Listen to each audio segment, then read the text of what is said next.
Nobody knows where the now former Chinese Foreign Minister Qin Gang went. After a month of speculation about his disappearance from public view. China has removed outspoken Foreign Minister Qin Gang from office And replaced him with his predecessor Wang Yi. After mysteriously vanishing from the public eye, concerns were raised about what had happened to the most sharp-tongued Chinese foreign minister. Whether he's dead or alive and in China or not are questions nobody knows the answers to. However, we certainly know one thing. He was purged after deflecting from the Chinese Communist Party lines. It turns out that the CCP is not ashamed of the purges. Rather, it considers it a cleansing method essential for the party. This takes us to find out why purges happen in China and what their impacts are. Watch this video to understand the history of purges in China, what it is, how they happen, and where will they lead China, and of course, Xi Jinping. Let's get started. Chapter 1. History of Purges.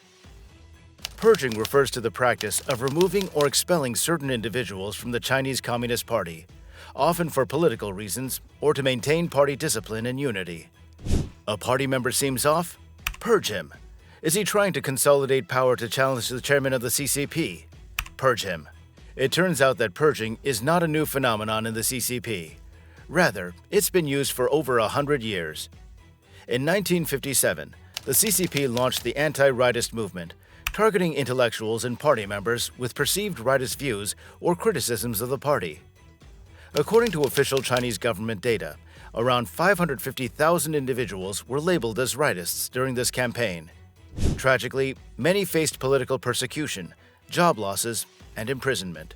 Once again, in 1966, Mao Zedong purged the CCP. However, this was a violent purge where millions were persecuted, including high-ranking party officials and intellectuals. Mao had absolute power. Why not use it? In 1989, Tiananmen Square became the focal point of pro-democracy demonstrations, with people demanding political reforms and an end to corruption. In response, the Chinese government enacted a military crackdown, resulting in the removal of reformist leaders within the party. The true number of leaders purged during this period remains unclear, obscured by the government's tight control over information. Yes, you could make people vanish, wipe all the records of their existence, and prevent all of that from becoming a part of history. Seems like being a dictator, right? Now, a Chinese foreign minister, Qin Gang, suddenly went missing. After some weeks of vanishing, the Chinese government finally relieved him of his duties and made Wang Yi the new foreign minister. However, Gang's removal came without him being found. As of now, no one has any idea of where he is. He's one of the hundreds of top officials purged by Xi Jinping so far. Chapter 2. The Purpose of Purges. You can guess what purposes the Chinese Communist Party might want to achieve by purging. However, these purges are not just getting rid of those who are against the party's ideology. Purges have been employed as a powerful tool by top leaders to strengthen their authority and eliminate potential rivals or opposition within the party. Xi Jinping is doing the same. Even Mao Zedong, the father of modern China, purged Deng Xiaoping, a prominent figure in the early days of the Chinese Communist Party, to consolidate power. Deng's pragmatic approach to economic matters and his associations with Mao's rivals like Liu Shaoqi led to his removal from crucial party positions. Instead, he was relegated to work at a tractor factory, a significant demotion from his previously influential roles. But that's not it. Purges are frequently conducted to uphold unwavering party discipline and ensure absolute loyalty to the CCP's leadership. This measure seeks to prevent factionalism and maintain unity within the party's ranks, as a cohesive entity is deemed crucial for effective governance. Purging also works as an example for those having any thoughts of challenging the party's direction. However, purging is not always for personal gain. Sometimes it's done to combat corruption, or perhaps this too was only an excuse. Instances of corruption within the party have acted as triggers for purges, as the CCP strives to protect an image of transparent governance and combat the detrimental impact of graft. Addressing corruption within its ranks enhances the party's legitimacy and public trust. Zhou Yongkang, the former head of Chinese security services, fell prey to corruption charges, leading him to a life sentence in 2015. He was found guilty of bribery, corruption, and abuse of power, making his case a pivotal moment in Xi Jinping's sweeping campaign to combat corruption within the country. Now, if you're enjoying this video, please give it a like and subscribe to our channel. Chapter 3. The Impacts of Purges. Purges create shockwaves not only in the Chinese Communist Party, but also in China, even if it's a normal process. Xi Jinping's continuous purges have created an atmosphere filled with fear and uncertainty among both party members and the general public. It's because you never know when it's your turn. You have to look normal and avoid staring at Xi. Otherwise, he might become doubtful. And doubt is only removed by actually vanishing you. Since 2012, Xi Jinping's anti-corruption campaign has been relentless, leading to the removal and punishment of numerous high-ranking officials, including members of the Politburo. This crackdown has instilled fear among party members, who fear that they could be the next target. As a result, self-censorship has become widespread, stifling open discussions and debates within the party. But that's not it. The fear of potential repercussions has even permeated society, making citizens hesitant to openly express dissent or criticize the party's policies.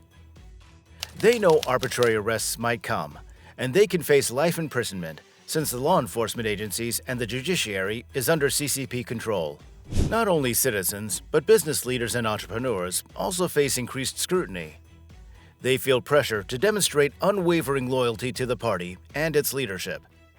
In this cautious environment, some entrepreneurs opt to avoid actions that might draw unwanted attention or suspicion. CNN reported that private businesses have lost over $1 trillion due to a crackdown by the Chinese government.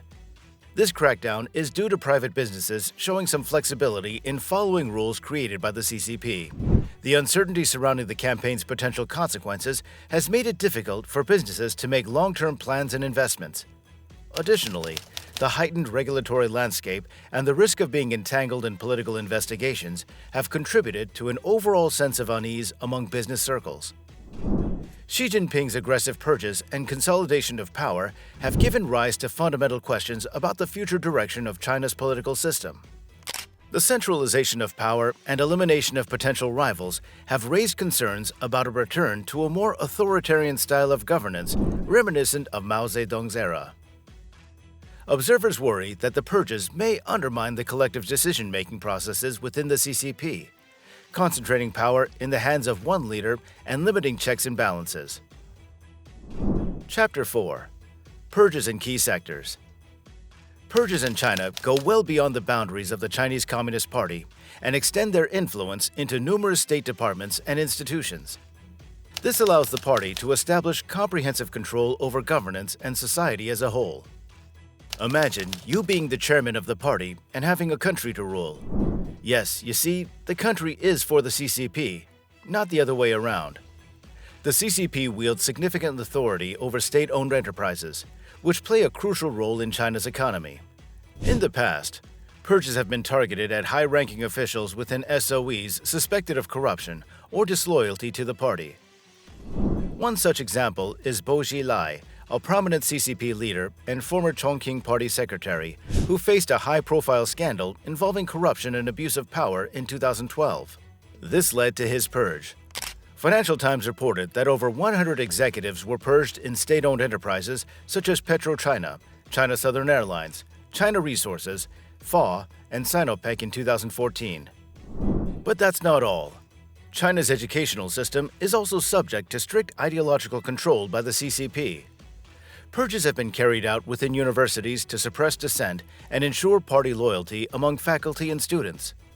Reports show the CCP is pressuring particularly those Chinese universities that have ties with the Western universities. The same happened in the anti-rightist movement in 1957, where numerous intellectuals and academics were labeled as rightists and purged from universities. Their dissenting views were perceived as a threat to the party's ideological dominance within educational institutions. At the same time, the CCP exercises tight control over the media to ensure that news outlets disseminate information aligning with the party's narrative. Purges within the media industry aim to remove journalists or editors who may question the party's policies or report on sensitive issues. For instance, in 2016, Lu Wei, the former head of China's Cyberspace Administration, was purged due to corruption charges and for deviating from the party's media guidelines. Chapter 5. Purges by Xi Jinping and his future. Since assuming power in 2012, Xi Jinping has been at the forefront of an extensive purging campaign. According to a BBC study, more than 170 ministers and deputy minister-level officials have been dismissed, facing a range of charges from corruption and misconduct to violations of party discipline during Xi's leadership.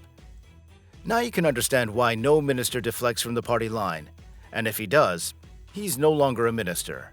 Experts say that Xi Jinping's purging method is less subtle than Mao Zedong's. In the past, prominent figures would have been discreetly retired, but over the last 5 years, a significant number of 35 members of the powerful Central Committee of the Chinese Communist Party, including both full and alternate members, have been purged directly. This figure is as high as a total number between 1949 and 2012 combined. Official data reveals a staggering impact, with 1.34 million officials at various levels implicated in corruption and disciplinary charges during President Xi's initial 5 years in office. This crackdown has spared no aspect of life, reaching individuals from village chiefs and factory managers to government ministers and generals. Purging has even extended to the military, with over 60 generals investigated and dismissed, as part of a drive to modernize the military structure and promote younger officers to key positions.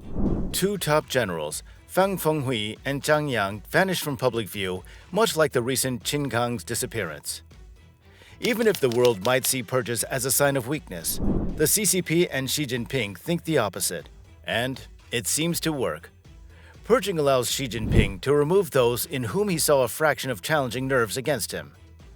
Hence, removing them creates top-level vacancies which Xi Jinping can fill with people who are loyal to him. This gives him absolute power to secure more terms as the president of China and change laws which prevent him from doing so. Do you think these purges are making the CCP stronger, or are they revealing the internal weakness in China? If you like this video, give it a like and subscribe for more videos. If you want to know more about geopolitics, you can check out more videos on our channel.